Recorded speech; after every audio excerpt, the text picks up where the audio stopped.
Okay. We are live. How are you, Alexander? Oh, somewhat rested after the weekend. I took some time to rest, which is about the first time I've done that for ages, but fresh and alert. And obviously, we're living through momentous times, and so much is going on. I mean, just to give one little example, Boris Johnson did his trip to the Gulf, and the media in Britain are saying it was fruitless. I mean, that's what they're saying. And we've had Robert Habeck, I find him slightly ludicrous green in economics minister. He went to Qatar. He's announced that he's done some kind of a deal with the Qataris, except, of course, yes, the Qataris don't seem to know anything about it. And when you actually drill into the detail, it turns out there's no actual deal being done. I mean, I'm not even sure what exactly he thought. Whether he came to Qatar, he said, well, obviously, if you're setting up liquefied natural gas process plants in Germany, and, you know, we've got liquid LNG, we're happy to sell it to you. And he came back and said, I've come to this extraordinary deal, long-term deal with the Qataris. But actually, he's not actually agreed anything. There's no figures, there's no price or volumes. And it's all been left to the companies to deal with. So we are in a very strange place at the moment. But, you know, you don't need to. No, Alexander, you don't need to have contracts and prices and figures in today's, you know, postmodernist world, in today's woke world. You just need to say it, and it's true. Absolutely, and it's true. Exactly. If you say it and you feel it, if you feel that, you know, you're going to get liquefied natural gas and lots of it to Germany. In order to cover your losses from the Russian pipeline, well, then it's going to happen. This is the world we live in.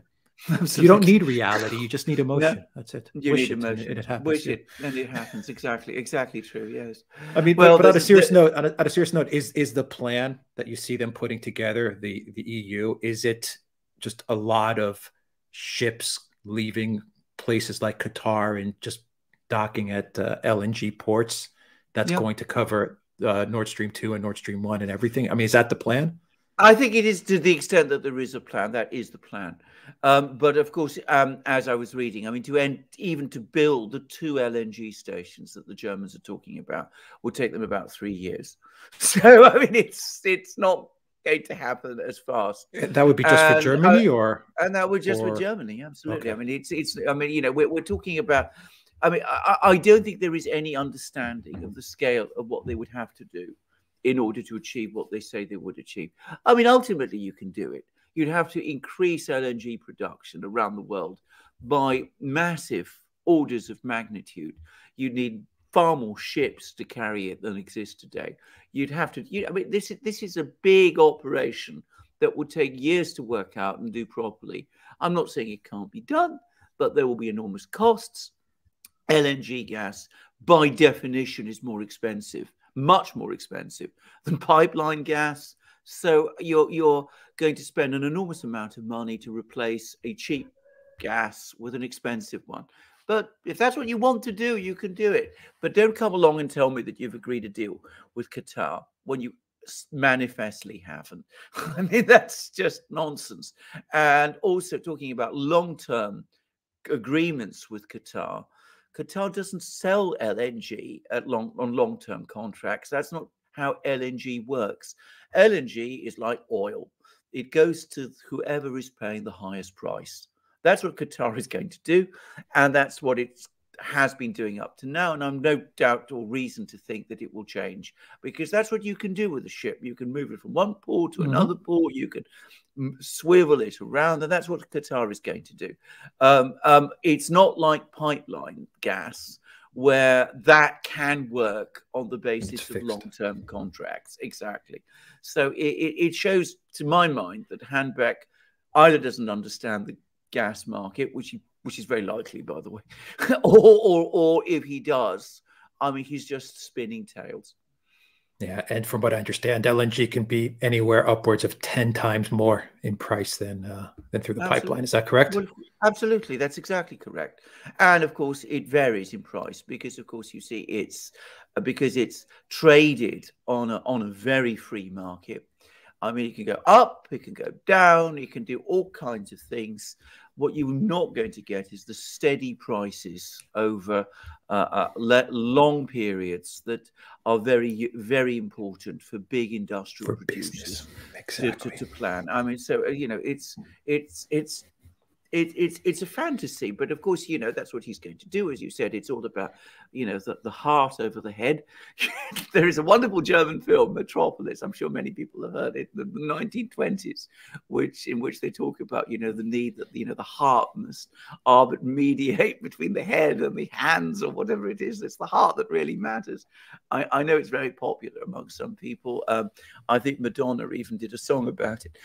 As you rightly said, as you absolutely rightly said, that is the zeitgeist, to use the German word. The world of today is to do things in that kind of fashion. Don't actually sit down and plan and think it through. If you feel it, then it will come to pass. Yeah. Well, we also have the news that, and we'll get into it, that the EU is now considering a full embargo on Russia, which is, I guess, going to happen. If you ask me, it's probably what the Russians have been expecting as well, because you'll notice, everyone should notice, I know that you notice it, that Russia continues to deliver the gas and the oil and everything to the European Union or to the United States. And a lot of the gas that is getting delivered to the EU is going through the Ukraine pipeline as well. That hasn't stopped. And the Russians will not stop that delivery of energy, because they are going to see those long-term contracts to completion.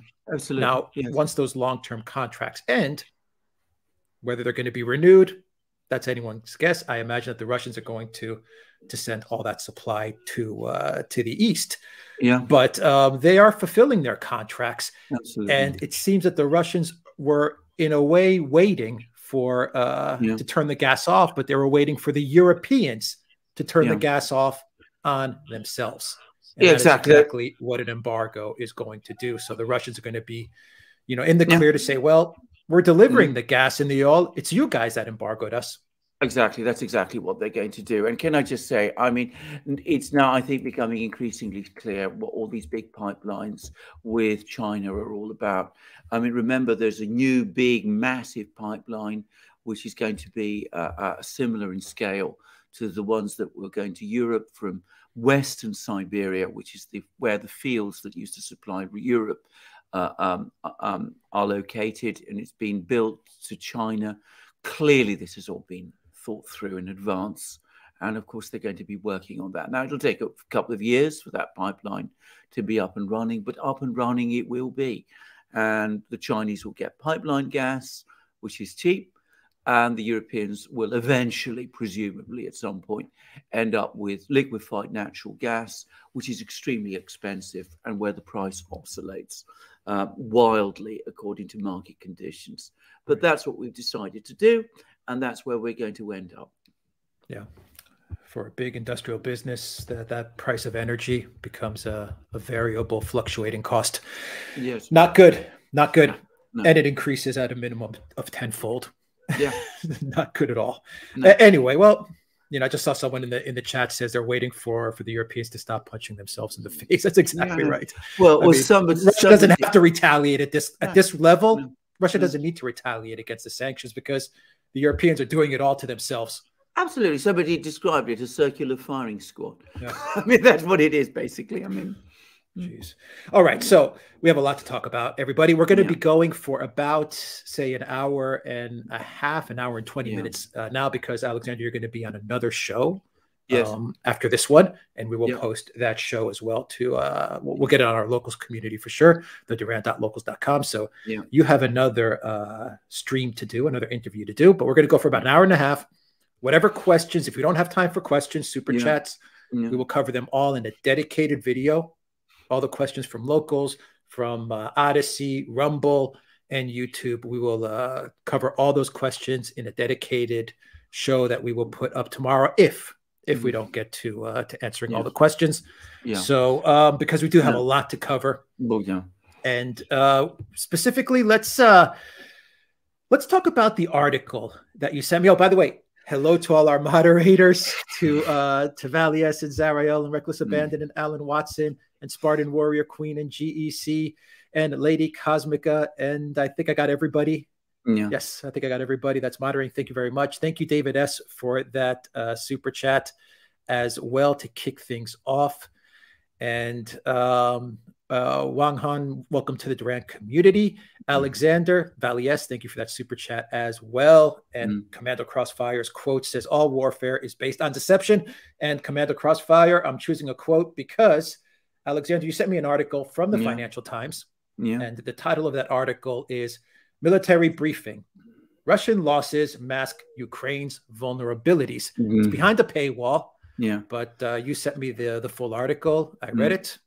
I took an excerpt from Clausewitz, which is coincidentally being referenced in the Financial Times article, which leads me to believe that the FT is watching our shows because we're the ones that are talking a lot about Clausewitz. Specifically, you're the one that that really covered the Russian military strategy to much of what Clausewitz talks about. And the title of this live stream is The Destruction of Armies rather than the Capture of Cities.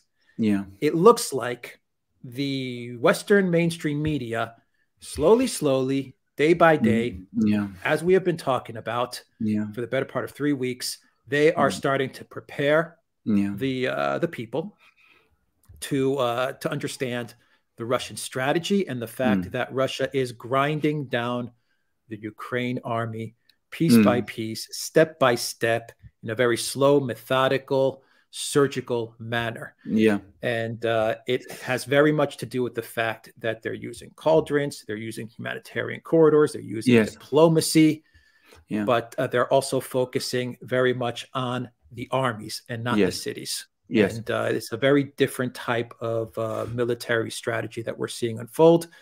And it's working. It is working. And we're starting to see the Western mainstream media admit this, even though, Alexander, before you get into it, even though they still hold on to the narrative, and I think they need to hold on to this narrative, that the first week or two, Russia was getting demolished in this war, and suddenly they changed their strategy. My opinion, I don't agree with that. I think maybe there were some bumps along the way. Definitely, there were some bumps along the way, and there were some losses along the way. But I believe that that the Russians had their strategy in place and they've stuck to it. And we're starting to see it unfold now. It's being admitted by the Western mainstream media, and we're all seeing it take place. So, Alexander, military briefing, Russian losses mask Ukraine's vulnerabilities. Indeed. I mean, it's a very, very interesting article because, of course, we've had little comments before up to now in the British media squirreled away about how the Ukrainian army in Donbass is threatened with encirclement. We've seen that in the London Times. We've seen that in the Daily Telegraph. This long article in the Financial Times was the first proper discussion of the subject. And if I can just go to it and quote one particular paragraph, which really stood out for me, it says, perhaps Ukraine's biggest tactical vulnerability is its joint forces operation, that's to say the Ukrainian army in the Donbass, where the bulk of Ukraine's military assets are deployed just west of Donetsk and Lugansk. Russia was seeking to encircle Ukraine's troops, Western officials said, cutting them off from Kiev and drawing them into open combined arms combat, which plays to its battle group's superiority. Crushing Ukraine's forces in such a way would be as much of a victory as capturing Kiev, some analysts said, invoking Karl von Clausewitz, the military theorist who saw the destruction of armies rather than the capture of cities as the fastest route to victory. So I think exactly as you said, Alex, they've probably been following us because we've been saying that this was the strategy, I think, pretty much from the outset. By the way, it's not difficult because what we've been saying is very consistent with what the Russians have themselves always said. The Russians, when they went in, they said, hello, Gonzalo. Just hello, gentlemen. Hello. Yes. Gonzalo, 1 sec. Keep on going, Alexander. Don't lose your train of thought. Keep on going. No, what I was going to say is, I mean, what the Russians said right from the outset was that they would not attack They were not seeking civilian infrastructure, that their objective was Ukraine's demilitarization. Now, that clearly means the destruction of Ukraine's armed forces, or at least the key grouping of Ukraine's armed forces, which is the force in eastern Ukraine, which, as you correctly said, is methodically, bit by bit, being destroyed. It's being taken apart. And I dislike intensely the expression meat grinder, but that's a word that comes from that same financial. A direct quote. It's a direct quote. Direct quote from a Estonian military official who said, you know, that the Ukrainian military is experiencing the Russian meat grinder. In other words, it's being crushed relentlessly as things are going. And I think you're completely correct. I think this is the Russian strategy from the outset. I don't think many people in the West understood it, because we tend to fight wars in a profoundly different way. And I think we didn't fully understand it. And we let ourselves in the West run away with wishful thinking, with images of heroic Ukrainians, you know, with their Molotov cocktails and their broomsticks, you know, pushing back the Russian tanks. I'm obviously exaggerating here, but single-handed Ukrainian soldier. Yeah, no, not by much. Single-handed Ukrainian soldier heroically throws back, column of Russian tanks. We've had lots and lots of things like that, and partly that flows from bafflement as to what the Russians have been doing, but we actually see it. And I'm going to just add one further observation, and this is not from me. It's again from a military person that I spoke to and discussed this with, who will remain anonymous, by the way, which is that one of the purposes of having all those Russian troops parked outside places like Karkov and especially Kiev is to pin down Ukrainian soldiers there, so that they cannot reinforce the army, the main army, which is the one that's being encircled and destroyed, which is the army in the Donbass. In other words, it's strategy. It's something, again, we don't do very much of in the West nowadays. If you go back to the war against Iraq in 2003, we bombed everything that was there to bomb, and we just advanced in a straight line to Baghdad, which against an army like Saddam Hussein's, well, we could do. And there wasn't that much of resistance. But the Russians still do strategy. They still fight wars in the way that wars used to be fought. Some will say, no doubt, that they're being old-fashioned, but that's what they do. And if you understand their military philosophy, their approach to war, the political objectives they set out at the beginning of the war, then it all becomes comprehensible. And we've been saying it, all three of us have been saying it from the outset. And finally, the Financial Times has caught up. All right, Gonzalo, before you jump in, because I know you have a lot to add to this, everyone, including ourselves, everyone is concerned about you, and everyone wants to know that you're safe. How are you? How are things? I'm perfectly fine. Are you okay? It's so lovely. Thank you so much. But seriously, you don't have to worry about me. I'm perfectly fine. Alexander, as always, I bow down to the master, because you're absolutely right. And I'm going to tell you something that has been profoundly disillusioning to me during this experience, is that I've realized that the way that the West conducts wars is, I'm sorry to use this language, but there is no other way to say it. I think it's frankly evil. The idea of completely destroying cities and then rolling into them. I'm in Karkov. I am in the center or near the center of the city, and there is cell phone reception. There is running water. There's electricity. There's heat. The civilian infrastructure is essentially intact. The Russians are advancing, and there's been a suburb of Karkov in the northwest has been completely destroyed.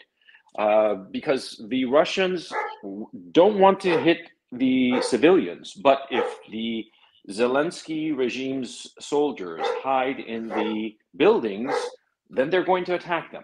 And it's as simple as that. And we've seen this. There are videos circulating right now of a school in Odessa that has been turned into a military bunker. this is not like some random video. This was ABC News, the American broadcasting company. They had a reporter there observing this and how the school had been turned into essentially a military outpost, a military bunker. And so, of course, what are the Russians going to do? They're going to attack it, and they're going to try to obliterate it, as is their responsibility, because they want to, of course, win the war. And how do you do that? By taking out military targets. And if that means the military targets are in a school, that's very lamentable, but it'll have to be. And then, of course, you realize, then they'll turn this disaster into a PR victory to try to goad the West into joining into this conflict. I mean, the cynicism of the Zelensky regime knows no bounds. Yes. I'm afraid cynicism is exactly right. And I'm afraid it's not just confined to the Zelensky regime, because the fact that this article is appearing in the Financial Times shows that there are people in the West, in Western governments, who understand very well what is going on. So given that they can see what's happening, and given that for the moment, at least, they're not going to join the war, and I think that will hold. I've come gradually to the view that this indeed is going to hold. I think they're becoming they're nervous about joining a conflict which could go horribly wrong for them. And I also get the impression, by the way, just to quickly say, that Zelensky's speech to Congress actually, far from winning people over, might even have annoyed a few influential people, with the reference to Pearl Harbor going down very badly, apparently, with some. But anyway, that's all I wanted to say about that. But if it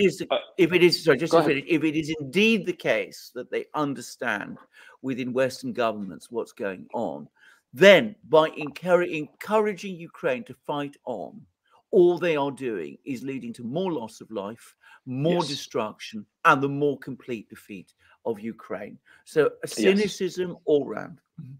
Yeah, I completely agree. The other thing that is very noticeable the last few days, there was a strike at Rivne that again targeted foreign fighters and their equipment. And by my count, there was the attack outside of Lviv in the International Peacekeeping Center, which was basically a NATO outpost. That was, as I understand, the last numbers I saw were 237 soldiers killed, for sure. And probably twice that number of severely injured. And the whole outpost destroyed, and apparently $400 million worth of equipment, which is a pretty penny. Then there was the second one at Ivano-Frankivsk that also seems to have killed off about 100. And in this one, the number that was reported at Rivne, the number that's being reported so far is about 80. But that number will probably rise because it just happened. So we're talking 400 plus soldiers, foreign soldiers, and we can say conservatively twice that number of incapacitated, of casualties that will simply be ineffective in any kind of fighting context. So in one stroke, they seem to have taken out 1,200 soldiers in 3 separate strikes, precision strikes, high impact, very deadly strikes. I mean, this was not like the house-to-house fighting that you're seeing in Mariupol, where they're trying to not kill civilians and sort of like, no. This was, we're going to level this place. And, to be brutally frank, we're going to kill everybody who's here. That kind of attack, it must scare the NATO planners very, very deeply, extremely deeply. Yeah, I'm amazed. Absolutely. By it. Absolutely. It must also show that the Russians have exceptionally good intelligence, because they know exactly where to hit, how, and where all these people are. And that, of course, corresponds with a lot of what we know about how deeply penetrated by Russian intelligence Ukraine is. So again, you're absolutely right. I've been hearing about this. I also understand that there was a strike by Russian missiles on a barracks in Nikolaev. I didn't hear that. Yeah, absolutely. About 50 people were killed there too. So those were apparently Ukrainians or at least that's the official thing. But anyway, but I mean, you know, they know where to they know where to send these missiles and how You to know do why? it. What bothers me so much about the propaganda, and I've thought about it very much. Why does it bother me so much? Because I read the news and I read both sides, all sides, to try to get a comprehensive picture. And I see that one side is consistently lying, and they are cheerleading and making people believe a reality that does not exist. And I object to it so fiercely. And I've wondered why, and I've come to the following conclusion. What I realize is that from the very inception of this conflict, it was clear, like it or not, that the Russians were going to win because they are simply more. They're more and they're better equipped. You can argue about the leadership, and nobody's arguing about the quality of the men of either side. I'm talking about simply as just, you know, just putting a couple of columns and listing the equipment of both sides. It was inevitable. But this cheerleading and lying nonsense, you know, the Ghost of Kiev, the 13 Heroes of Snake Island, all these stories, these constant stories from blue check marks on Twitter claiming that the Ukrainian armed forces have obliterated 25 divisions and 500 aircraft and you know, nonsense like this. It encourages the Ukrainian armed forces to continue in a hopeless battle, in a hopeless conflict that will only end in their death. And that's the thing that bothers me the most, because you see, when you have hope, you will give your last drop of energy. And that's a wonderful thing, but hope can be exceedingly dangerous, because if there's false hope, hope for an outcome that can never arrive, then you wind up sacrificing everything for something that is not achievable. And quite frankly, and I know that a lot of people who are pro-Ukraine will find this very, very tough to swallow and might lash out at me. And I've said this from the beginning, and it's caused a lot of problems, and a lot of people are very upset with me, but the fact has never changed. The Russians have the numbers on their side. Even if they were incompetently led and all their equipment was garbage, just by the fact of the sheer numbers, they are going to win this conflict. And so the hope that so much of this propaganda inspires in, you know, babies, I mean, 19-year-old kids, 22-year-old kids, fighting and thinking that they might win. It's just heartbreaking, because this is the flower of the nation, and it will be killed off for nothing. I'm sorry. I'm very Gonzalo. I feel exactly the same way as you. Now, just 2 quick points about what you've just said. Firstly, the quote often attributed to Lenin, quite possibly actually said by him: "Quantity has a quality all of its own." Never forget that, especially in war. It is absolutely true. And I'm not, by the way, saying that, you know, the Russians are less good than the Ukrainians. And I'm sure in some respects, and certainly in many technologies, it's decisively the opposite. But at the end of the day, you're absolutely right. If you're outnumbering, if there are more of you, you are going to win in the end. I mean, that's clearly true. Now, on the second point about giving people false hope, I have knowledge of this. Now, my wife's family is half German, and I've often spoken to the older generation, most of whom now have passed away. In fact, I think all of them but one has passed away, but they've often told me about the war, the Second World War, and about the last stages of the war, and the extraordinary success of Germany's information systems, its ability to keep fighting by pumping out false hopes that, you know, something would happen, there'd be new weapons, the leader had some great plan, the allies were going to argue with each other. They were doing this all the time, and of course every German soldier was able to defeat 15 Americans and 25 Russians single-handed.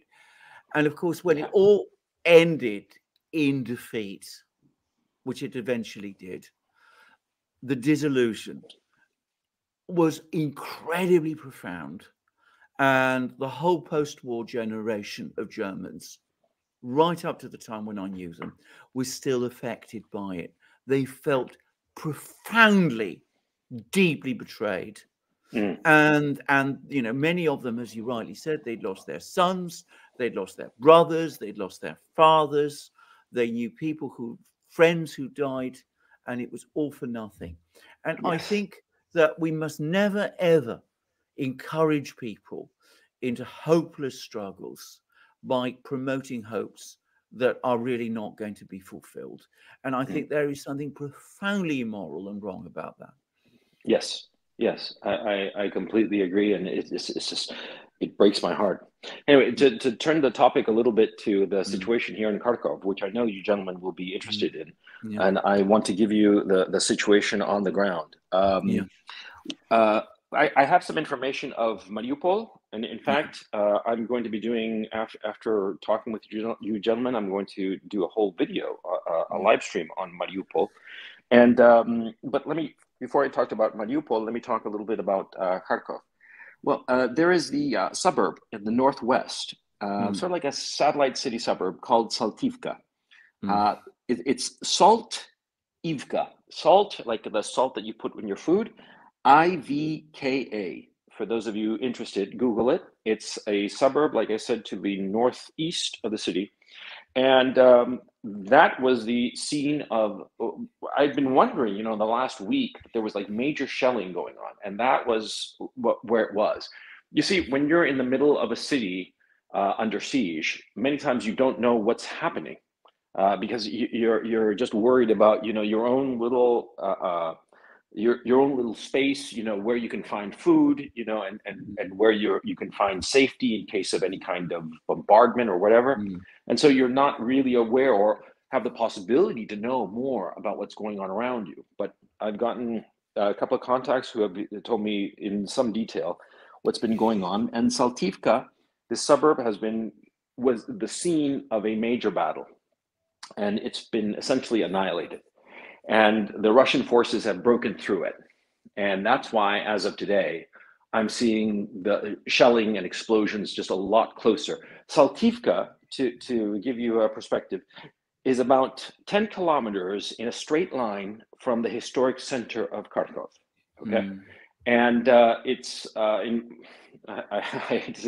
in my own case, it's practically, I have the city center between myself and that area. And so I'm unconcerned, but what's been happening is that the Russian forces have broken through Saltivka and they are moving forward.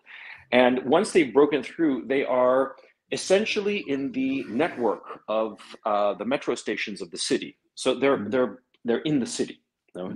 And what is clear is that, the idea was to squeeze from the east, north and the east, squeeze the city, and this pushed everybody west. And on the west side of town is the train station, and the train tracks all of them lead to the west. Some of them circle around and go south, and some circle north, but that seems to be the idea of just squeezing from east to west. And at the pace things are going, it's reasonable to expect the Russians to have control of downtown Kharkov, certainly within, say, a week. It would be reasonable at the pace that they are going. It certainly sounds that they're getting closer, sometimes hour by hour. Okay, that's the story insofar as Kharkov is concerned. In Mariupol, the story I've been hearing is humanitarian. Now, this comes directly from a person whom I know from long before this conflict. This person is not in Ukraine, but this person was simply outside of Ukraine when this all started. And this person has family in Mariupol. She's from there.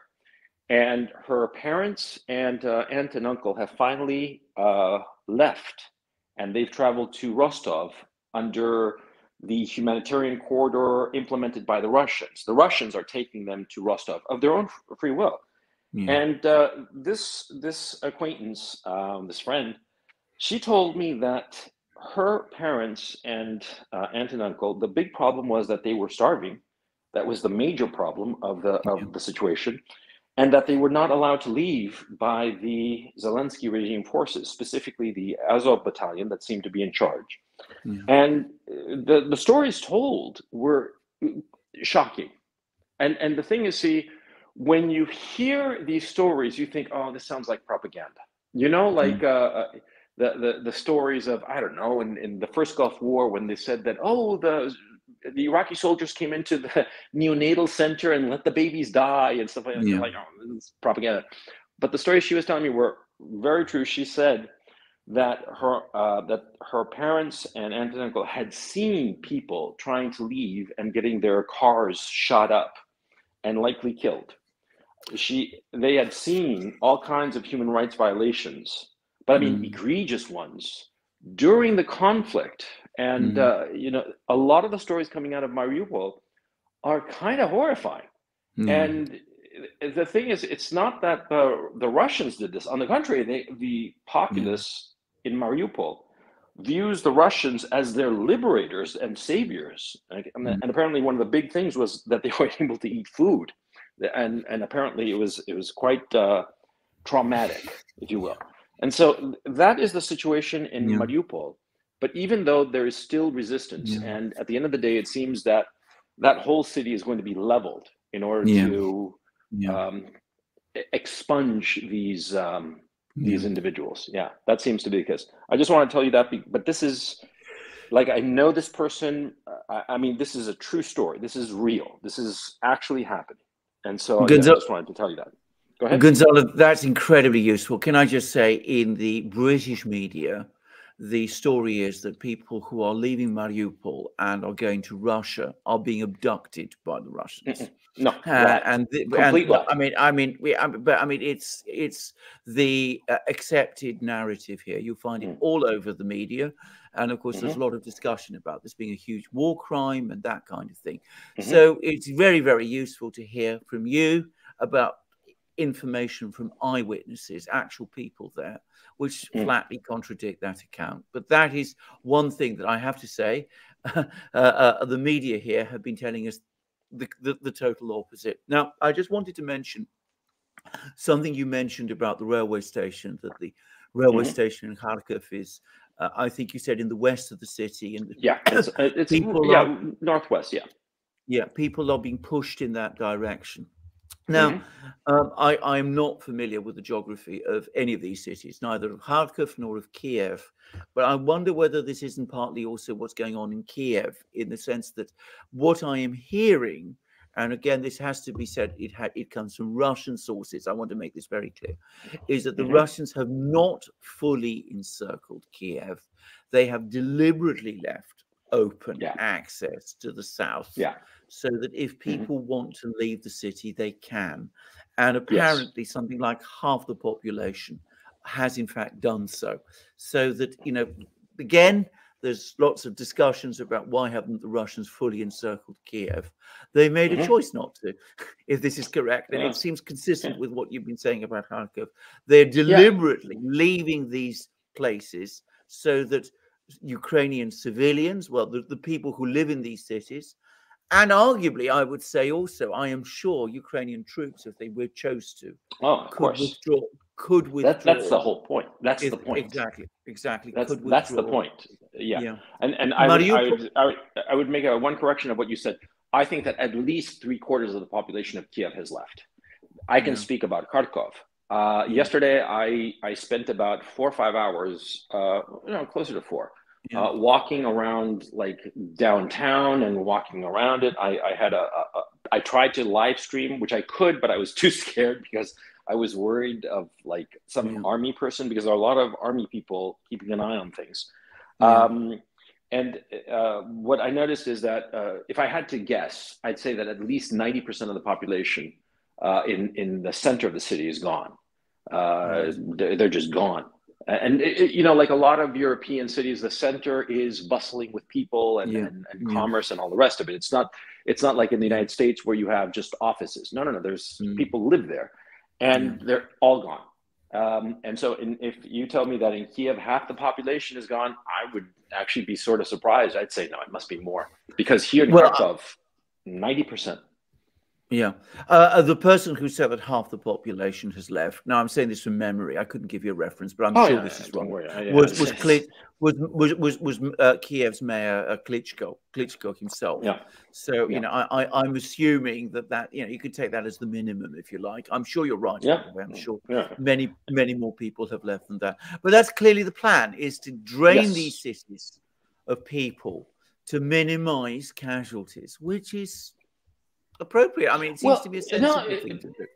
Yeah, and also here's another thing that people don't understand, which I have repeated, and I think I might have repeated in this show, and I'll repeat it again if you don't mind. The whole point for the Russians of humanitarian corridors is, of course, to drain the cities of civilians. Yes, sure, but it's also to encourage deserters. Because how do you get rid of an opposing army? You kill him, you capture him, or you get him to desert. Either one of those three options is the same outcome as a practical matter for you. And so they want these humanitarian corridors to work, to drain out the civilians and to drain out the fighters who are not so convinced. And so the notion that the Russians would fire on the humanitarian corridors makes absolutely no sense, because it would discourage deserters. And so what's obviously happening, and the Mariupol witnesses are confirming this, that the Ukrainian armed forces, or at least the Azov battalion in Mariupol, they were deliberately firing on the fleeing civilians. This is, we have eyewitness accounts, and we have, by the way, there were a surprising number of Greeks in Mariupol, which I never thought of. And, I read somewhere. I'll go on. I'll chime in on that. Go on, Gonzalo, because I've got some information on that. Go on. Yeah, because I saw a news account, a Greek news account in English, the Greek City Life or something like that. Greek Life. I have it here on my phone. I can show it to you later and send you a link. And it said that Greek citizens had fled from Mariupol, and they confirmed this. And so obviously a Greek citizen in Greece has no need to lie about anything. You could argue, oh yes, of course, Ukrainians in Rostov, Russia, of course they're going to lie to please their Russian prison guards, right? But a Greek citizen in Greece has no compunction, no fear of any kind of retribution. They will be telling the truth, and they are confirming these accounts that I'm telling you, that it was the Zelensky regime thugs who were shooting on them. And so the point I want to make is that you see, every time some atrocity happens, it's usually on the Zelensky regime side, and they apply it to the Russians. It's like this weird sort of projection, which I think is psychopathic. But anyway, that's a separate conversation. I wanted to tell you that. And Alex, you were saying about the Greeks in Mariupol. Yeah, I mean, I'll just relay what's happening here with the Greek media, because there are a lot of Greeks in Mariupol, as well as Odessa and a lot of the region, and Crimea as well. A lot of the region in the south of Ukraine, but especially Mariupol. The Greek media the mainstream media has been firmly behind whatever the EU position has been, which is firmly behind Ukraine and very anti-Russian. That's the Greek mainstream media. So, as this operation in Mariupol has been unfolding, the Greek mainstream media has been having a very difficult time squaring the circle between what regular, everyday Ukrainians of Greek origin have been reporting and what they have been saying, especially those Greeks who have returned, who are now in Greece essentially as refugees, and what they have been reporting, given the orders that they get from the EU and the propaganda that they're trying to relay to Greeks about how the operation is going. And what they have done here, what I've noticed, is they have many high-level officials from Mariupol at a very high administrative government level of Greek origin, and they are describing the events unfolding in Mariupol as a war crime being committed by the Russians and by the Russian military. But I've noticed these are very high-level officials, including various like local mayors of various districts, and they're urging the West to get involved, i.e. the no-fly zones and NATO and all of these things. A majority of the everyday people of Greek origin who are from that area have been confirming exactly what you are saying, Gonzalo. For example, here's a quote, and I'm reading this from a Greek newspaper, a local newspaper, which is a quote of a Greek in the area who says, quote, nobody kills anyone here. The Russians do not kill anyone. No one is shooting at civilians. As soon as the Russians came here, they immediately brought us help. Right now, immediately after the shooting stopped, no one asks us if you are Ukrainian or Greek about our origin, what language you speak. The Russians do not discriminate, while the Ukrainians did. They forced us to speak only Ukrainian, although I do not know it at all. And another Greek girl who is now in Greece as a refugee says, let me just translate. They stopped us, the Ukrainian soldiers, and they threatened us. The soldiers in Russian tanks tried to tell us to calm down. And this is making the rounds. It's going viral. This, all these Twitter interviews of these Ukrainian Greeks who are now here on refugee status. So that's, I mean, the Greek media is having a very difficult time, the Mitsotakis government, a very difficult time trying to square the circle as far as the narrative being pushed out with regards to this conflict here, because the Greek establishment and the mainstream media has been firmly and squarely behind the position of the EU, which is, as we all know, the position of the United States and the position of the Zelensky government. And I understand the Greek consul in Mariupol has also been basically following the party line from set by Athens. I mean, he's been very much promoting the NATO line too. Just as a matter of quick historical record, there have been Greeks in the Black Sea since, well, before forever. But a very, very large community in Mariupol, specifically invited there by Catherine the Great to develop the tobacco industries, because the Greeks really, so that was where so a lot of Greeks emigrated to that part of the world in the 18th century and thereafter. And of course, there's been a big Greek community in Odessa, which is rather different, but I also happen to know people from this part of the world, Mariupol Greeks, and one of the things I also know is that the Greek people in this part of Ukraine were never happy with the Maidan events on 2014. Overwhelmingly, they opposed them. But so it's a well-known historic community.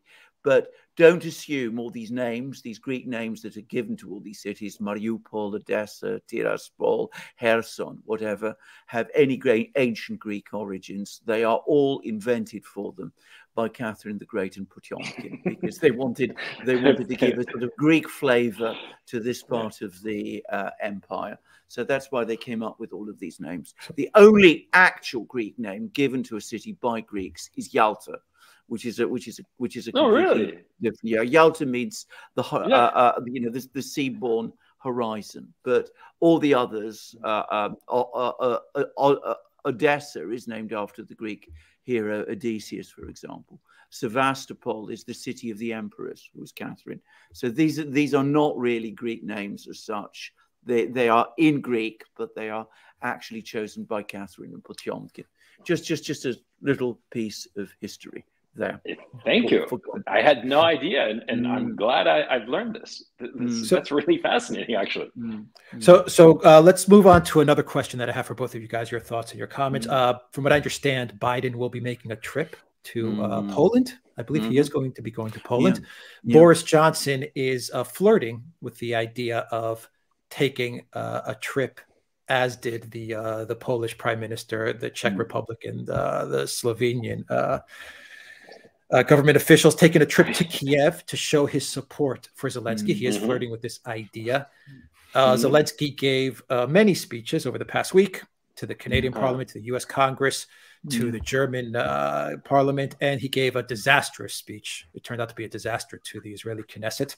What do you guys make of all of these events that are taking place now? And you may even want to tie in, if it is relevant, some of the Hunter Biden revelations, which are coincidentally breaking as well, and it is not a coincidence at all. This is happening anyway. Alexander, Gonzalo, what are your thoughts on this? this diplomatic, geopolitical activity taking place. Just on the topic of Zelensky's speeches, the other one that went down extremely badly was the one he made to the German parliament, the Bundestag. And there's been contrasts made, standing ovations in, when he addresses Congress and the House of Commons. When he spoke to the Bundestag, there was a minute's polite applause. I mean, it didn't go down well at all. Don't think that has any meaning or relevance, but he doesn't come across well in all the places where he speaks to. Anyway, that's all I wanted to say about that. All this diplomacy, frenetic diplomatic activity, they're going around in circles. Johnson going to Kiev, if he does in fact ever go to Kiev, what will that achieve? It's a PR stunt. Biden coming to Europe, another PR stunt. We're going to have a G7 meeting. We're going to have a NATO meeting, I believe. We're going to have an EU Council meeting. But as far as I can tell, they are repeating themselves. They may escalate sanctions pressure on the Russians, but I think any expectation now that Russia will crack under the sanctions is gradually draining away. And I think we saw that article, which I shared with you, Alex. We haven't sent it to Gonzalo, actually, but I should do, in which somebody was in BNE, the economics journal, about the sanctions have now turned into a circular firing squad. They're shooting themselves ultimately. I mean, that is what they're now doing. But anyway, so we're going to have all of these people, all of the leaders of the West coming together in Europe, unless they're prepared to dramatically escalate by becoming directly involved in the conflict, which, please God, they don't. Then I can't help but think that we've now reached that inflection point where instead of looking strong, they're going to start looking weak. And they're just going to look increasingly like a talking shop, even as events on the ground actually turn against them. I remember very much how that started to be the way during the siege of Aleppo in Syria in 2016. But of course, that was far away. That was Syria. It didn't matter to people in so many ways. And besides, people in Europe were very conflicted about it. Even Boris Johnson was, by the way. But with Ukraine, which has become this big issue, inevitably, it seems to me, unless they take the plunge and go for outright escalation, which all their military people have told them, for heaven's sake, don't even think about it. All that's going to happen is that they're going to come away looking weak and ineffectual. And none more so than Biden himself, who, as you rightly say, is facing growing political difficulties in the United States. And interestingly, there's been no upward bump for him in the opinion polls in the US at all. Oh, no. The opinion polls, insofar as the Biden administration are concerned, are in the toilet. I mean, like, half of the population thinks that he's doing a very bad job. Yeah, you can't continue unless you break out of this somehow. And frankly, and this is just a reality. He's too old. He's too old, and he's senile. He's frail. And so this, all of a sudden, the New York Times comes out of the blue, as far as I can tell, and says that the Hunter Biden laptop story, it was all true. And that Hunter Biden laptops thing, the evidence there that New York Times is now saying is true. We're talking the most egregious offenses. I mean, financial shenanigans. It's not merely sexual impropriety. We're talking about sexual crimes against children. I mean, it's grotesque. All right. I mean, somebody once said that just merely having possession of that laptop could make you a felon because of the stuff. It's so radioactive. The thing practically, it can kill you dead in 5 seconds. I mean, like uranium or something. But the point is that if this is coming out, I heard somebody say this expression. I heard a great disturbance in the force. There's this sense that the tide has shifted on the Biden administration, and that the establishment has realized he's going down. Do I want to be attached to him as he goes down? And I think that all of a sudden, a lot of bureaucrats, a lot of people in the Democratic National Committee, they're just all of a sudden realizing we have to cut our losses somehow. And that's why the story is emerging. I think that they're laying the groundwork to eject him. But I know that they don't want to have Kamala Harris, because Kamala Harris is an idiot. I mean, a true fool. Her performance in Poland and Romania were catastrophic. I mean, my God, you know, it was incredible. And so they have to figure out a way to get rid of Kamala and get rid of Joe Biden. And they test marketed Pete Buttigieg, the transportation secretary, and he didn't fly. He's the one, he was McKinsey, and a lot of people say that he might be intelligence. He actually did work in military intelligence. And so, you know, they test drove him, but he did not appeal to the average person. They considered him too robotic, too lacking in any kind of humanity. And so they're trying to figure out a way to get out of this hole, because the November 2022 elections are going to be catastrophic. The midterm elections, for non-American viewers, it's the entirety of the House of Representatives and a third of the Senate, plus a whole bunch of governorships across the country. It's going to be a catastrophe. The Democrats are holding on to a microscopically slim majority. And so they are going to lose badly. And so the issue becomes, you know, how do they save the sinking ship? And it seems with this New York Times article that they've decided to eject Joe Biden. What do you gentlemen think of that? I'm entirely in agreement with you. I agree with your legal analysis of its contents. I think that charges of Hunter Biden are now definitely looming. I mean, I'm want to be always careful about saying things like that, but I think that there's been reports circulating. The fact that the laptop has now been basically validated, I can't really see how that can be prevented now. The very fact that they've done that shows, however, I mean, instead of burying this story, that it's now coming to the forefront. I'm going to say straightforwardly, if proceedings like that, if criminal proceedings are brought against the president's son, given the fact that the president himself is regularly referenced in material in this laptop, and I want to be very careful here. I'm not making any specific allegations. I want to make that very clear. But he is referenced, given that we had people like Tony Bobrinsky, the witness, who is now looking like he was telling the truth, has also said things about the president himself and the role that he had. Well, at the very least, it seems to me, if the congressional elections turn out the way everybody expects, and I completely agree with your analysis there, Gonzalo, then it seems to me that we have, to say it straightforwardly, a very strong possible impeachment case coming.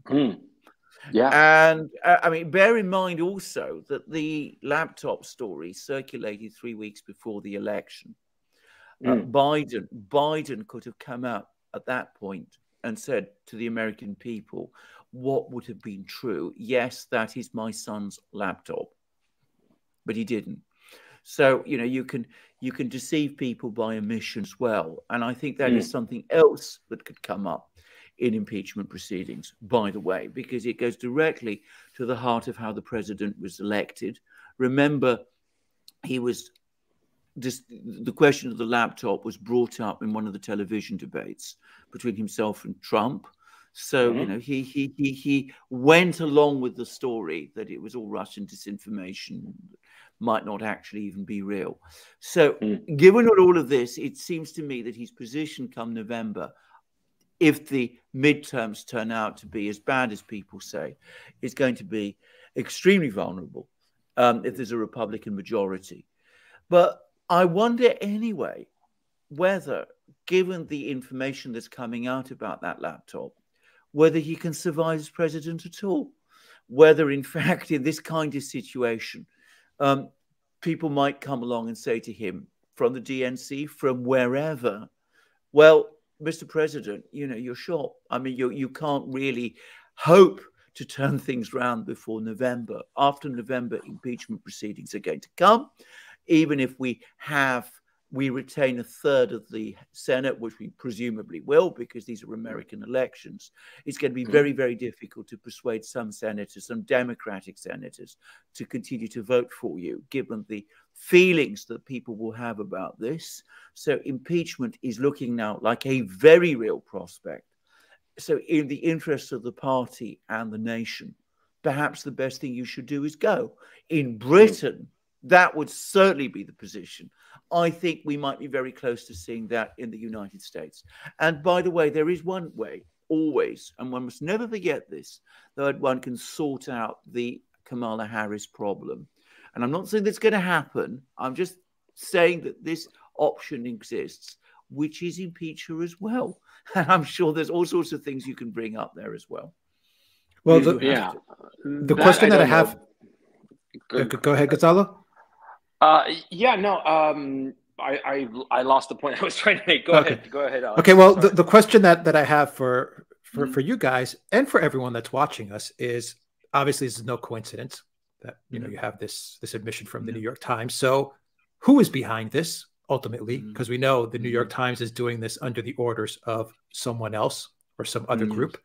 Who is behind this and why? Is this about... And we know this is connected to Ukraine. There's obviously it's connected to Ukraine. Is this about escalating the situation, or is this about de-escalating the situation? That's a really good question, and that's actually kind of like the point I wanted to make, because there are multiple possibilities here. You see, if this comes out, the Hunter Biden laptop, and Joe Biden, or more correctly, the Biden family, headed by Jill Biden, because she's the brains behind that operation right now. I mean, poor Joe, he's out to lunch, right? He doesn't even know where he is half the time. And so, she might be thinking that this is coming at us. So might it be best to lash out? Okay, lash out like militarily, go NATO and invade Western Ukraine and see what happens. Roll the dice in that direction. And so it could be that some other group, say, for instance, the Hillary Clinton camp wants to get rid of Joe Biden, and they're the ones pushing this New York Times to get rid of Joe Biden. Yeah. Or it also could be, and I can't believe the Byzantine kind of quality of this analysis that I'm giving you, it could be the military-industrial complex that wants to push this a little bit forward as a threat to the Biden family and say, see, if you don't lash out and attack Ukraine, attack the Russians in Ukraine, then we're going to let all these secrets come out. Frankly, because of how weak Joe Biden is, there are so many different factions jockeying for position that you can't really tell where anything is coming from.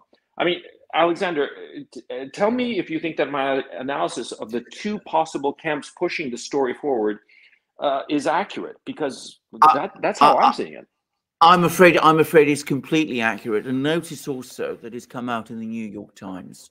Now, the New York Times is obviously very Democrat aligned. And as we know, he's got very, very great connections, very strong connections with the intelligence community. So it looks as if, to me, it must be coming from some of those sources, the Democrats and or the intelligence community, because they're the people who have told the New York Times to run with this story at this particular time.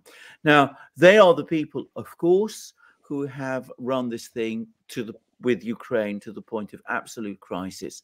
Now, the big question for me is simply this. Is it because these people are now getting cold feet, that they're looking at the situation, they're saying this has got completely out of control?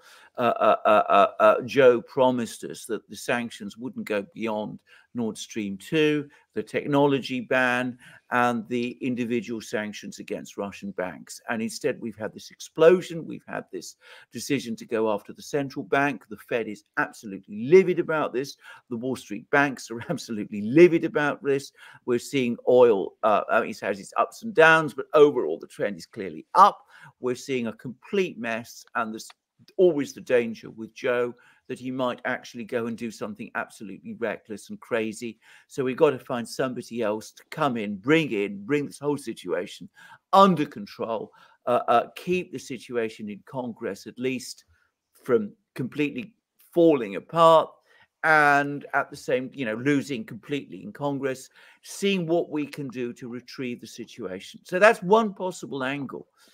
Unfortunately, when we're just talking about the Democrats, and my impression of the Democrats is that they absolutely hate Russia. The Democrats hate Russia. The Republicans hate Iran, but each of them hates a particular country, and the Democrats hate Russia.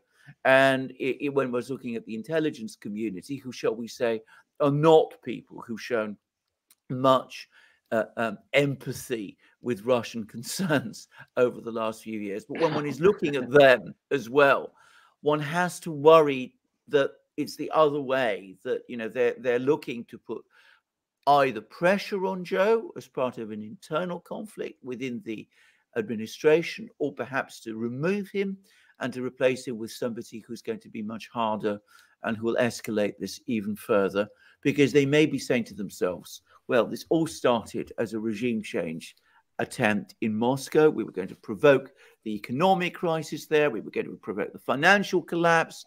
There's going to be this mass uprising against Putin. I sent you both, before this program, an article in The Guardian which showed that the exact opposite has happened, that there's been not just that the financial situation in Moscow has stabilized, but that Putin's support for Putin amongst the Russian population is rising to the point where a pro-Western polling agency in Russia has had to conceal the results of an opinion poll, which showed so how strong. I know it is, absolutely. But that was in The Guardian. I mean, this isn't. We're not getting this from Russian sources. But given that the regime change operation failed, but we are still committed to it, that may be the outlet of these people. How do we achieve our objective? Well, all that we've thrown at the Russians up to now hasn't worked. So let's throw in the last big card.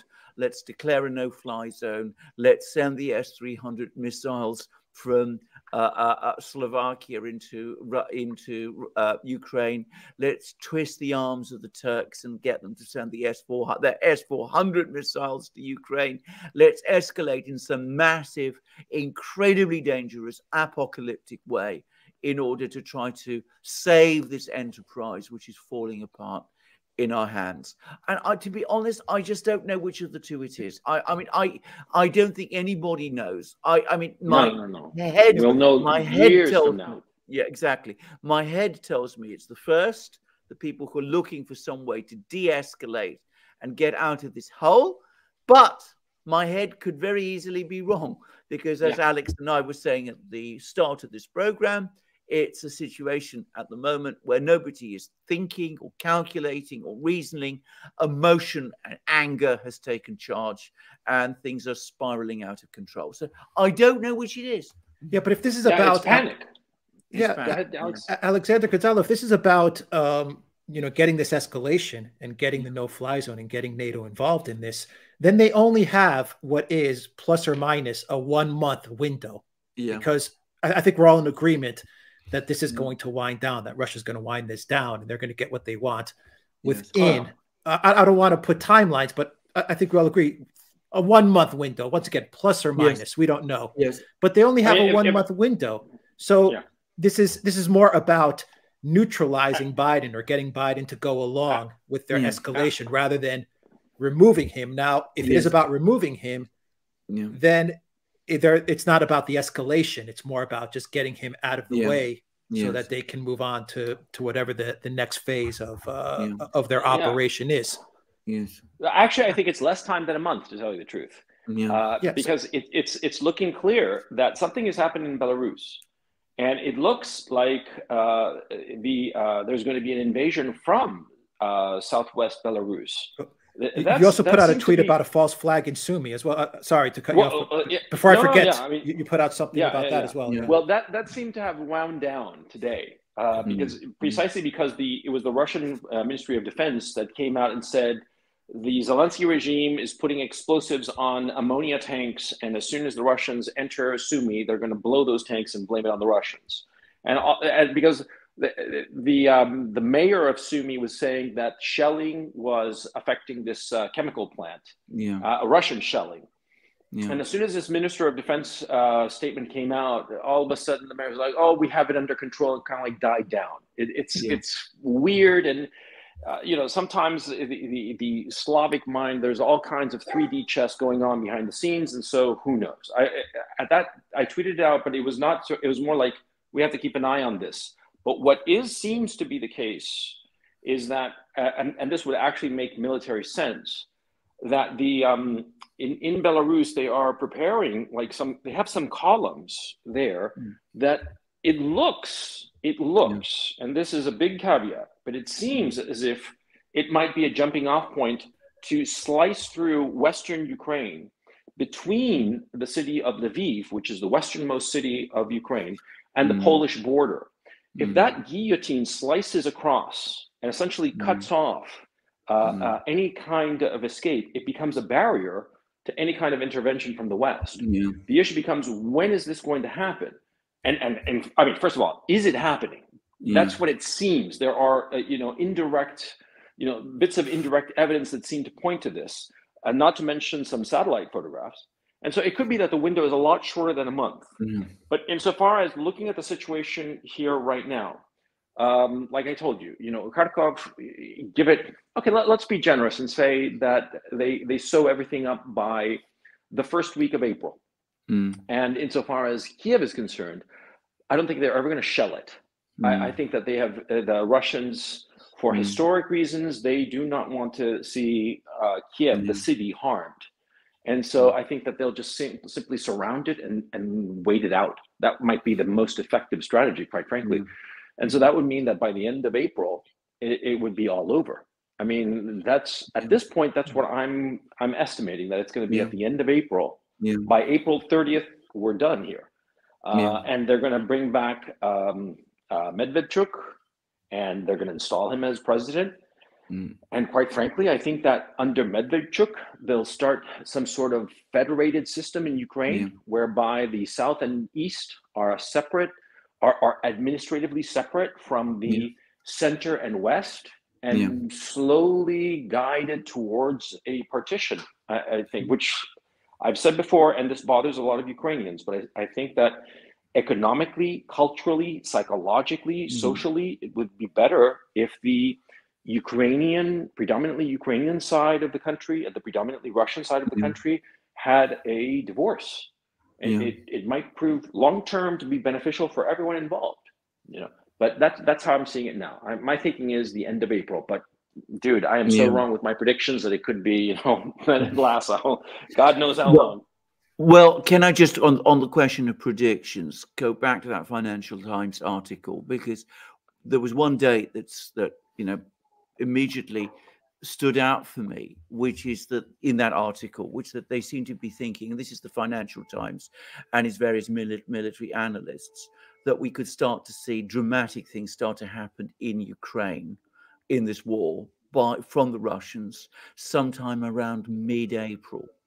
Now, that seems to correspond very, very closely with your feeling of the situation, Gonzalo. And, you may not be a military man any more than I am, but you're there. You have your finger on the pulse of what's actually going on there. So I did notice that particular point about the date. So I think you may be right there. By the way, I can hear the sirens once more. Yeah, I'm sorry about that. They go off. No. And sometimes for no reason at all. It also does give a certain drama to your it things. It also, and I'm going to say this also, Gonzalo, and I'm going to say it does make me concerned for you also, because it does always remind me that you really are in a war zone. But anyway, the great thing about the sirens is that when I say something now, people pay much more attention because they think I'm going to blow up any second now. No, but thank you so much for your concern. But don't worry about it. It's just a loud racket. It's kind of like the dogs. Only your dogs, right? But only not so cute. I mean, I wish I had a dog right now. So don't worry about it. And I'm so sorry about the annoyance. I mean, truly. It's not an annoyance at all. I mean, you come over very clearly. I just hear it very softly in the background. Hearing being perhaps the one sense that I have that works extremely well. Anyway, the other thing I wanted to say on Kiev, by the way, just very quickly, I saw that Klitschko, the mayor, has announced a 1.5-day curfew. So Kiev is closing down today and won't reopen until Wednesday. What's the point of that? Well, that's a very good question. He's not given any real explanation. But, you know, it does look as if things in Kiev aren't going particularly well either. So 1.5 day curfew.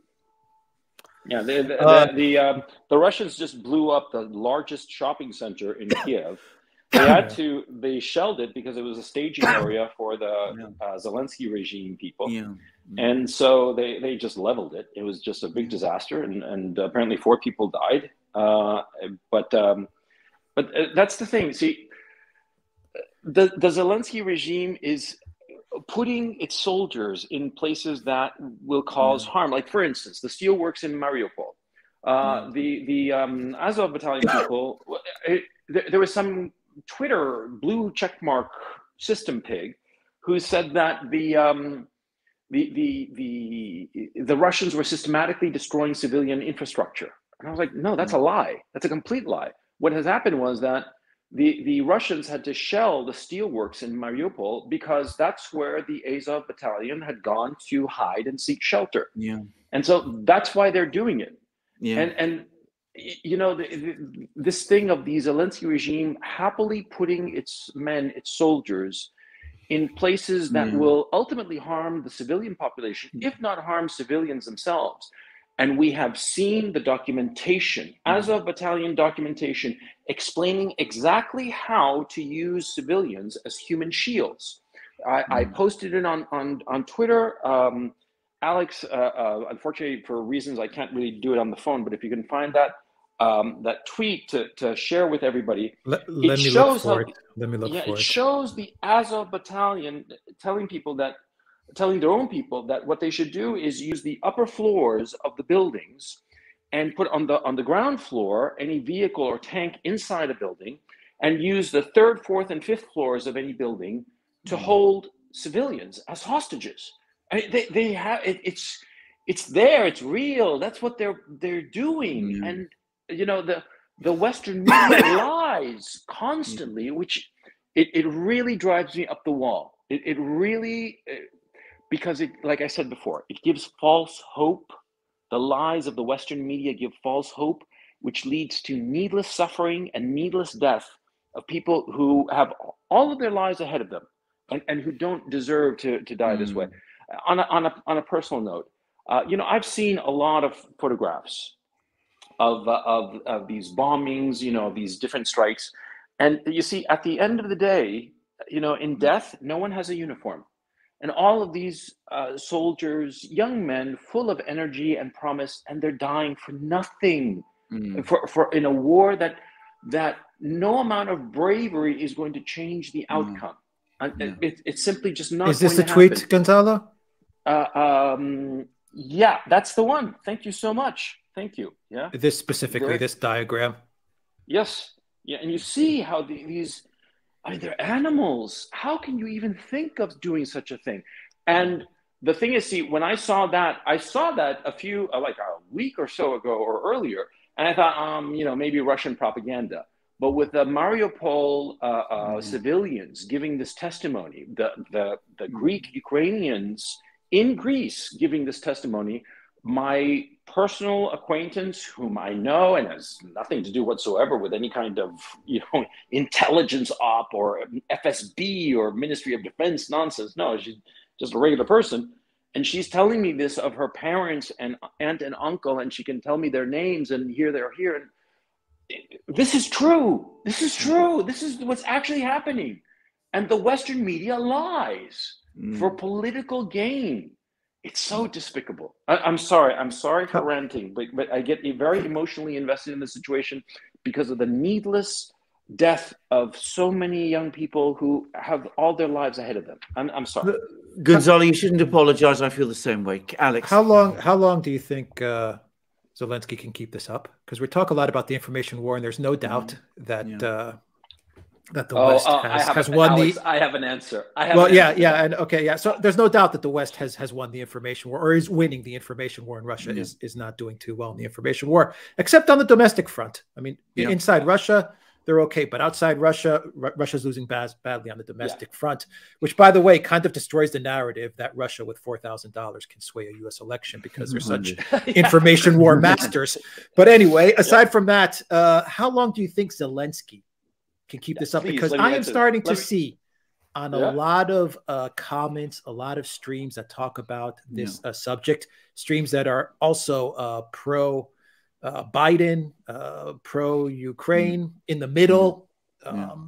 There are people that are starting to say he's an actor. He's an actor. He's an actor. I'm seeing this pop up a lot now. How long do you think Zelensky can keep this up? Oh, me. Let me answer this. Yes, go ahead. Sorry, Yes, Alexander, please. No, please. No. I'm waiting for you. I tweeted about this. I'm saying Zelensky is going to flee. You know, when things get ugly, he's going to leave the country if he hasn't already. There are rumors that we all know that he's in Poland already, but be that as it may. But he will flee, you know, before the ultimate collapse of his regime, and he will go to the West, and he will go on every talk show, every podcast, every interview show, news show, and you in the West are going to be stuck with him because the Russians are basically going to be throwing a Zelensky bomb at you. And I assure you, after he has wallpapered your media environment with his nonsense, his baloney, you're going to be wishing that the Russians had nuked you instead of sending this Zelensky bomb at you. That's my statement on Zelensky. To answer your question, I think that the worm of doubt is starting to increase and grow. I mean, I really do. Now, so far, it's very much confined to elite publications like the FT, the Financial Times. I mean, you know, the article we've seen there. I see a lot more of it in the US, by the way. I think in the US, there's actually a much more extraordinary thing to say, a much more reasoned discussion of this whole conflict than this has so far been in Europe. I mean, Britain is terrible. Germany, by the way, if anything, is worse. I mean, it's just awful to see what is floating around and circulating there. But I think even amongst people who are not, you know, elite people, I think, you know, you are starting to get people starting to come out. You're starting to see people on, you know, comments threads, Twitter threads, starting to raise their concerns, their doubts, their skepticism. And of course, with when the situation in Ukraine takes the turn that we are all, I think we're not just expecting it. I mean, we are sure it will come. Then, of course, it will change completely. And I'm going to say something else. If we escalate, if we start going down the road of escalation, if we start sending, there's serious talk of sending fighter jets and troops to fight the Russians in Ukraine. Well, at that point, from where? I think that would be. Well, from where? Poland. Very good question. Poland, presumably. I mean, but I mean, you know, if it's a question of British troops or German troops or French troops or American troops, well, then I think things will change completely. I think at that point, nothing could be done which would be more certain to electrify a large section of of British society, certainly. And to start questioning the whole narrative than doing something like that. There is no mood in Britain for war with Russia. Whatever, I mean, people may be furious about it. They may be putting up Ukrainian flags in their windows. I've seen one or two, by the way, but not that many. And I saw one, very interestingly, where the person put up a Ukrainian flag and a Russian flag. He put up both on his window, which is quite interesting. So, but anyway, but I've seen a few like this, but not huge numbers. But if it's a question of Britain being dragged into a war over Ukraine, well, the British won't be pleased. I mean, at that point, the mood in Britain will change and change radically, and with it, all the doubts that we've been talking about, they'll bubble up to the surface. People certainly are not going to risk World War III over Ukraine. Yeah, to speak seriously, before I was being, of course, jocular, but to speak seriously about the situation, I would agree, and I would argue that you gentlemen and myself and other people that we could call on the bleeding edge of media, of alt media, I mean, I don't want to, but people are listening to us to the degree that we're saying things that are true and pointing out things that are true. For instance, the fact that he's an actor, the fact that he was positioned by Ukrainian, Israeli, Cypriot oligarch, the fact that it's all kinds of corruption in Ukraine, the fact of the biolabs, for instance. Victoria Nuland herself said it. You know, it was a conspiracy theory, and then all of a sudden, poof, it's reality. And all of a sudden, people are saying, whoa, whoa, whoa, this looked good from far away, but the closer I get, the uglier it is, the more it smells. And I think that that's the issue. I think that that's what we should be focused on, is trying to bring the truth about the situation and the basic corruption of this whole situation, and make it as clear as possible and continue with our efforts. Because I think, I mean, I don't want to sound whatever, but I think that it is having an impact in the sense that people are realizing that this guy is not some hero. He's manufactured. It's a PR move. I think he's made some disastrous mistakes. For instance, the video that came out yesterday, I believe, that was green screened. It was ridiculous. It was absurd. That was a big mistake. And I think that it actually hurt him. Sorry, that was a big mistake. You're right.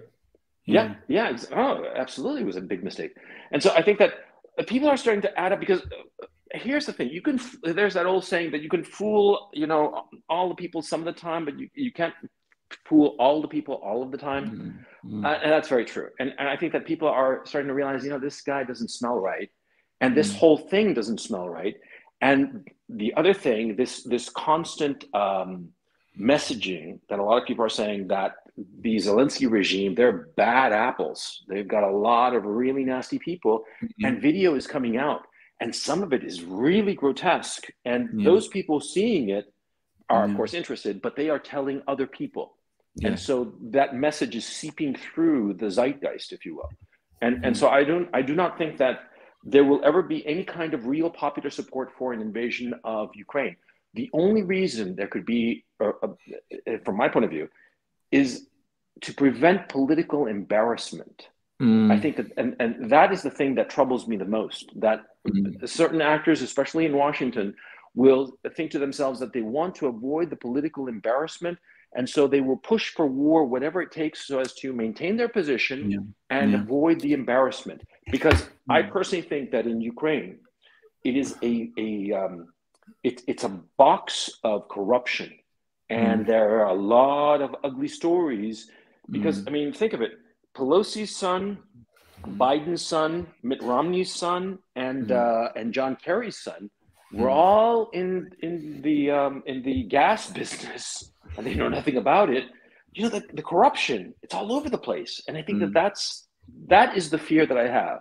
Out of fear of embarrassment, they'll jump into this disaster. Okay. Let me throw. Yeah, go ahead, Alexander. No,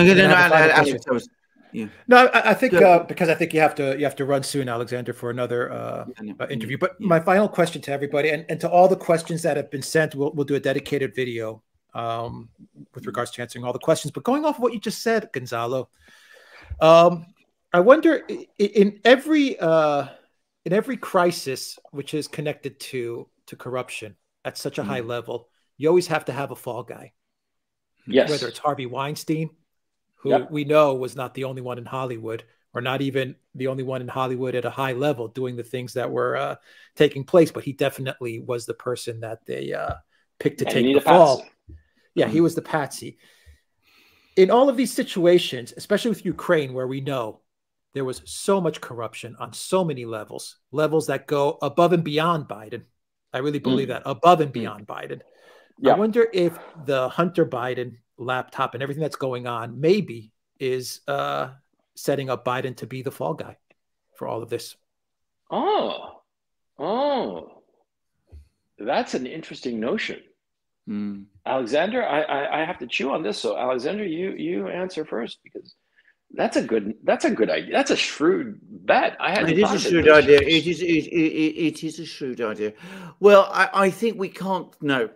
It's one of those difficult things to, but you know, I think I'd have to chew on this. Do you want to? He's got the connection with Burisma. He's got that video out there, which is if I don't fire him, well, you're not going to get the ugly, $6 billion. So the ground has been set, and you know, they want him out anyway. I'm sure they're sitting in a room saying, you know, he has to go sooner or later anyway, and He's destroyed the dollar as reserve currency. He's made a mess of things. Yeah. Kamala, as bad as she is, at least, you know, we can fully control her to a certain extent. I mean, at least, you know, they can exert a lot of control over her. Definitely the Obama wing can definitely control Kamala to a certain extent. And I'm sure that's appealing to Obama as well. Oh, yeah. You know, I think to myself, there was a situation in Greece which was similar with PASOK. I don't know if you remember, Alexander, with PASOK, when the party PASOK collapsed and they sent Sohatzopoulos to be, a lot of people may not know what I'm talking about. The Greeks know what I'm talking about. All this corruption around this political party, they took one of the higher level guys and they just threw him out to the wolves, and he was the person that was sacrificed. And you said it best, Gonzalo. You need that person, that patsy, that individual to take the fall for the whole structure of corruption. Because what we're seeing in Ukraine is systemic.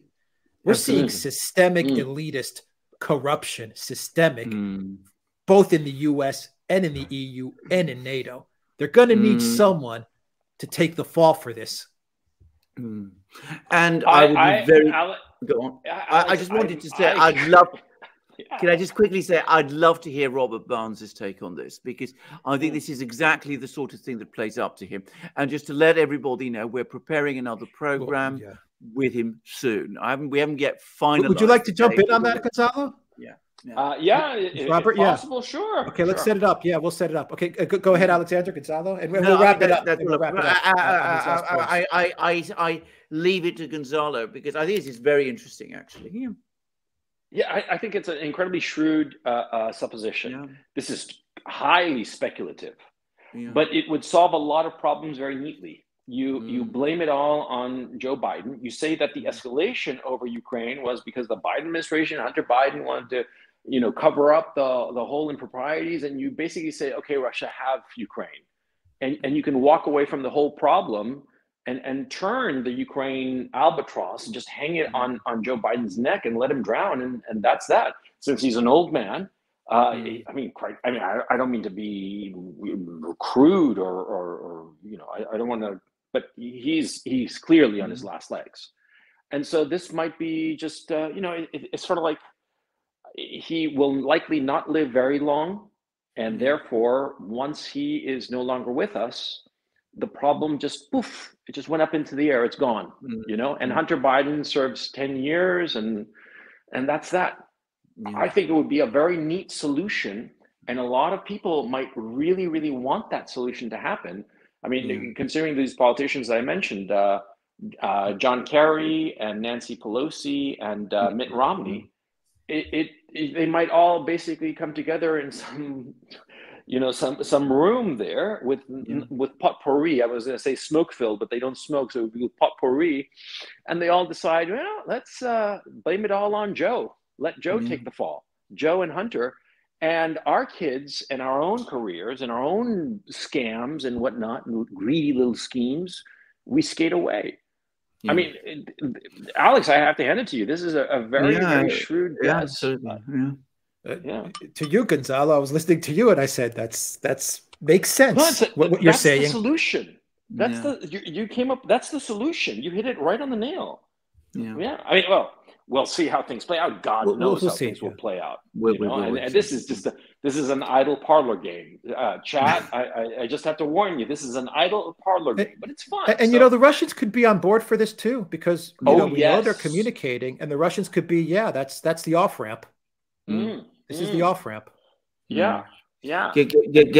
Getting you president who brings us back to a more stable situation going forward. Blame it all on the corrupt old man and his awful son, and say, you know, this is all a terrible mistake, and let's move on. Of course, lots of things that have been done are not going to be undone. They can't be, and probably the Russians wouldn't be entirely sorry about that either. So yes, I can certainly see how this might be true. Of course, again, Alex, I mean, we don't know it is, but it makes a lot of sense. Alex, you did we're a just video, spitballing. and we're just we're just spitballing. But Alex, you did a video about the Bulgarians saying that they're not going to re-sign with Gazprom, and basically, they're just pretending that they had a choice in the matter because Gazprom is not going to sign. Very accurate. And by the way, I'm really liking the new video format you have there. I think it's really good, and it's really very entertaining. But the thing about the Gazprom situation, I think that the number one priority at this point is for Europe to get it to act together insofar as Russia is concerned, because I think that I hope that they're realizing that they can't survive without Russia, and their whole project is going to crater unless they make amends. So it could be that a lot of different forces come into play to pin the tail on this particular donkey and be done with the problem. But to your point, Alexander, the Russians are never going to forgive this, and they will never pay attention to the West again. No. The Russians have definitively turned away. And you know how I see it? It's really interesting. There are a lot of YouTubers that I follow, several of them, that they are young people in Russia. And I'm interested in it because I want to see what life in Russia is. And a couple of them, there's one called Ellie in Russia that went to a supermarket in Russia just a couple of days ago. And she filmed it and all the rest of it. And the key issue is that people are making do. But they're all aware of what's happening because there are goods and services that are no longer available to them. The Starbucks and the McDonald's. Well, now they're calling it Uncle Vanya. But they're realizing that a lot of things are unavailable to them. And I think this is a very highly subjective opinion, of course. But I think that the Russian people, because of the support they're showing to Putin, I think that I can safely say that the Russian people will never look at the West the same way again. And I think that their disinterest in the West, just basically a disengagement. And I think that long term, this might prove to be very healthy for Russian society. Because Russian society has always had a chip on its shoulder that it's European, but Russia. It's not quite European. But the way that the Europeans and the Americans, but the Europeans especially, turned on them so brutally and so in such an ugly way. I think that it sort of like woke up the Russians as a people and made them think, forget about them. Let's turn away. And I think it will have a long-term beneficial effect to Russia and a detrimental effect long-term to Europe, because it's going to be Europe that is going to be begging Russia. I mean, really, how are they going to get the gas that they need, the food that they need? You know what I'm saying? Gonzalo, I am entirely with agreement with you on all of those points. I think that they could have imposed sanctions on Russia of the kind that they'd initially said and then stopped. And that would have caused problems. And they could have then said, it's all Putin's fault. He went as far as he did. He disregarded our warnings. We told him we were going to do these things. But they went far too far. They had this vicarious, this visceral loathing and emotion, and it swept them away. And of course, as a result, the Russian people saw them for what they really were. And I think there were two things, by the way, to my mind, which really, really cut through. One was the flight ban. I mean, people don't understand that, but I mean, it means that Russians are basically unable now to travel to Europe in ways that brought home to them the fact that they're not wanted there.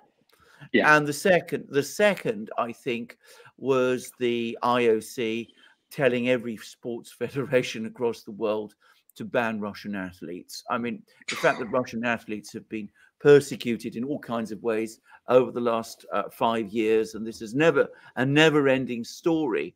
Well, now it culminated to an outright, utterly discriminatory ban, and I think that cut through.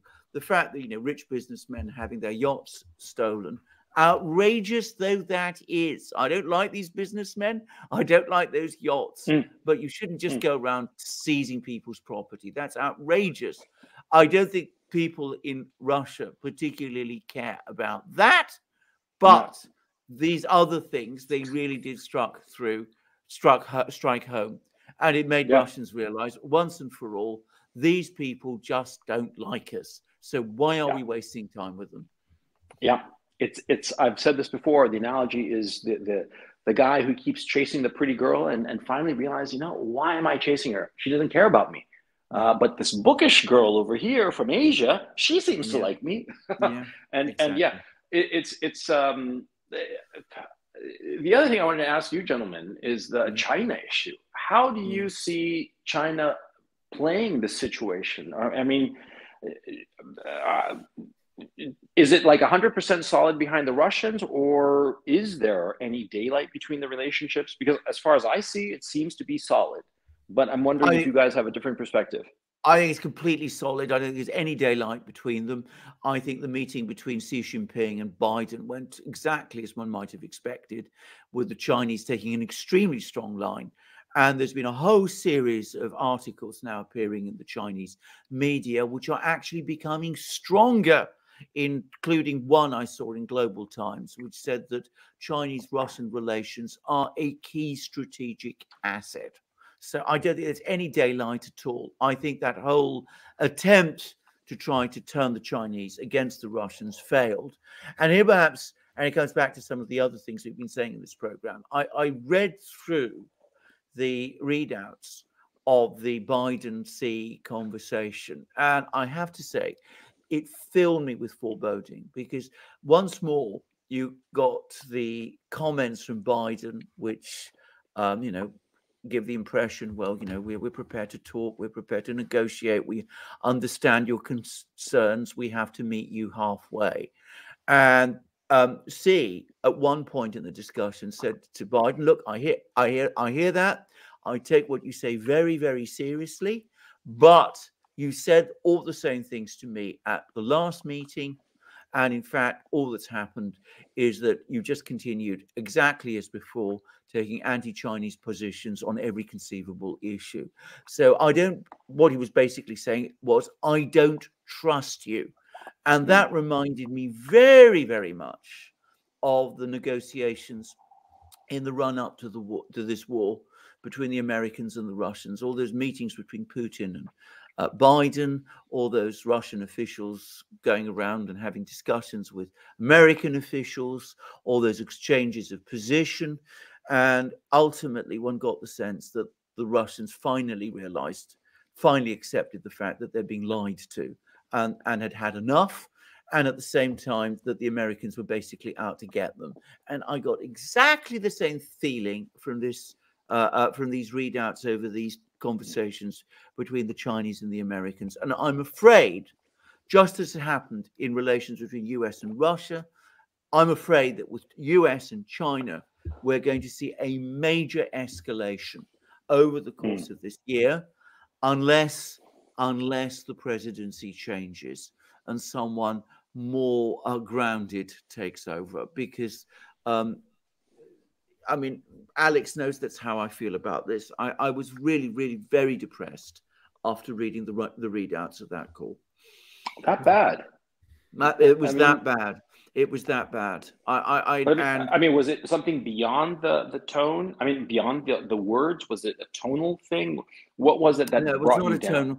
It was not a tonal thing. I mean, first of all, Biden threatened the Chinese, which is a crazy thing to do. You do not threaten the Chinese. I mean, the Chinese will always respond strongly to that. So he both threatened them, he tried at the same time to sweet talk them, and he was lying to them. Now, when you put all those three things together, especially when the Chinese know you're lying, as I said, Xi Jinping essentially told him, well, that suggests a diplomatic relationship that's close to breakdown, exactly as has happened between the US and Russia. And the similarities are so striking that, as I said, they fill me with concern. And we had all that talk over the last 2 weeks about the US wanting China to change its position, to clarify its stand towards Russia, things which the Chinese are never going to do. We've had more of that from Boris Johnson, by the way. He says that China must make a choice whether or not it wants to support evil. I mean, that was laughable.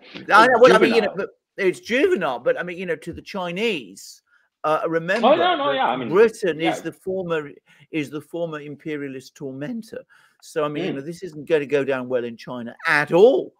But when you see all of that, all of this coming from the West, and you see how the Chinese are responding, I'm going to say it straightforwardly. I think we are going to see a crisis in US-China relations probably within this year, perhaps really a little later. Do you think yes, that they're going to do absolutely. something as stupid as recognize Taiwan's independence? Something of that kind is coming. I don't think that they'll go straight out of that way, but I think they'll do something with Taiwan, which is going to be, which the Chinese are going to see as crossing their red lines. And already, I mean, earlier today, I was seeing somewhere that a US official has been talking about the US protecting Taiwan, which from a Chinese point of view, I mean, that is a complete red line. So unless something in Washington happens to change this, well, who knows? Maybe that's also partly why we're getting all these Hunter Biden laptop things coming out. But unless something happens there, we're heading for a smash. And I've never felt quite as bad about the Chinese-US relationship as I have over the last few days. I would add, I never felt bad about the Chinese-US relationship when Trump was around, because for all his dramas, his bizarre tweets, his big words and all of that, I always felt that Trump knew when to stop. Yeah. Well, this administration doesn't know when to stop. Well, it seems very clear that people like Jake Sullivan, people like the whole crowd, they are inexperienced people, and they manage the foreign policy recklessly. That's the thing that strikes me, and willing to take enormous gambles for little or no payoff. Yes, and so because it's I don't know if it's ego that's making them or what's going on, but it's because Jake Sullivan, Gonzalo, he's part of the Hillary Clinton wing. I mean, we know that now as a fact. And Hillary Clinton, the Clinton machine's money is not so much tied into China, from what I understand. It is more tied into Ukraine. I mean, a lot of her foundation funds were coming from the Ukraine side of things. And so, you know, I think for them, it's much better for them to escalate China. And for other Democrats who are very tied into China, and for a lot of the business community and Wall Street, which is very tied into China, they're going to be like, no chance. Don't go after China. I mean, I think here you're going to start to see some actual civil war within the DNC, within the power structure of the Democrats as well, specifically the Hillary Clinton wing and say the other people in the Democrat Party who are very tied into China, like very tied into China. But can you imagine having this conversation of like, oh, Hillary, Richard Nixon has interests in China, and so therefore, I mean, well, 40 years ago, the corruption, the sheer blatant hypocritical corruption in the West, it's just shocking to me. I mean, I guess I'm just way behind the times. Well, the trouble with corruption is if it gets out of control, it affects everything. I mean, no, it's we're Greeks. We know what Greece is like and what it's been like, and we know what we're talking about when it comes to corruption. But can I just quickly add, and I've said this before about Jake Sullivan. Jake Sullivan really frightens me because he's a mediocrity who believes he's a genius, and that's the most dangerous combination you can find. Oh man, and he cannot. It's not that he can't take a step back and hit reverse. He doesn't even have the conception that he's wrong. No. And when things go in ways that were obvious to any observer that they were going to go south badly because of his decisions, he simply doesn't see them as mistakes he's made. No. It must be so bizarre to live in a headspace where the negative things that happen to you happen arbitrarily for no reason, like the gods decided that it was going to be this way, and not a result of your incompetent actions. Bizarre.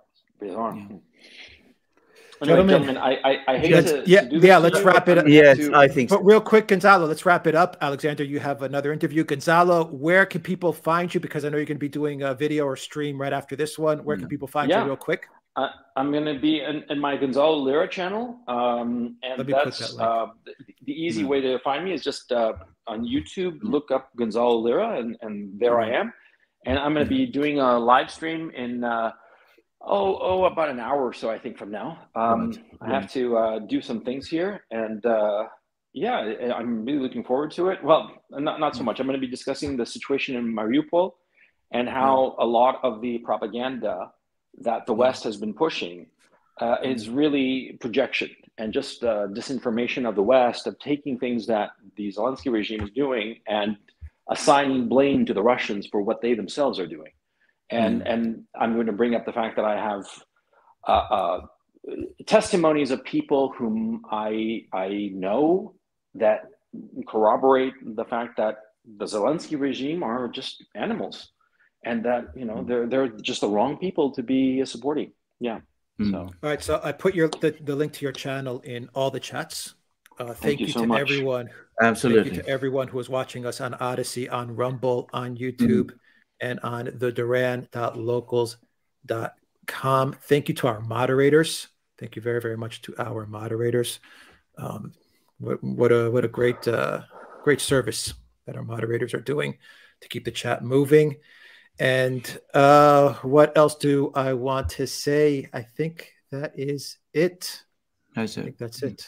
Oh, all the questions that were sent, whether on Locals, on Odyssey, on Rumble, and on YouTube, the super chats, all the questions that were sent, we're going to have a dedicated video for that up tomorrow.